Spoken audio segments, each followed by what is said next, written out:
Imponente esercitazione questa mattina a Isola Rizza. Nelle scuole del paese è stato simulato un sisma sotto gli occhi degli assessori regionali e dei responsabili ai soccorsi. Vigili del fuoco, operatori del 118, polizia locale e protezione civile all'opera questa mattina a Isola Rizza per la simulazione di un forte terremoto.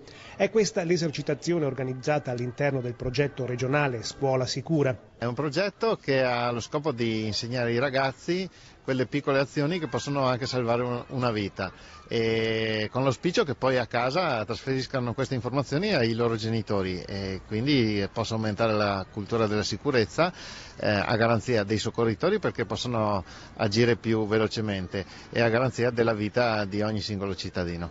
Queste esercitazioni sono assolutamente importanti perché in caso di emergenza è sempre opportuno sapere che cosa fare. Si parte sempre dal presupposto che non succeda mai niente, però bisogna assolutamente essere preparati che nel momento in cui ci fosse la necessità, sia gli insegnanti che il personale AT che i cittadini devono assolutamente sapere che cosa fare. Alle 10 in punto è scattato l'allarme per il sisma. Subito sono intervenuti i soccorsi per mettere in sicurezza i bambini delle elementari e i ragazzi delle medie.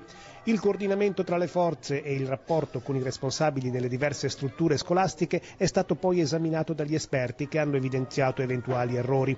A Isola Rizza, a parte qualche piccola miglioria possibile, tutto è filato liscio, compreso l'intervento del 118. È molto importante perché i ragazzi devono essere preparati ad ogni evento. Poi io penso che con queste manifestazioni che facciamo la gente si renda conto che manda i bambini in una scuola sicura, in una scuola preparata, in una scuola capace di affrontare qualsiasi disagio che purtroppo, ahimè, qualche volta la natura ci costringe.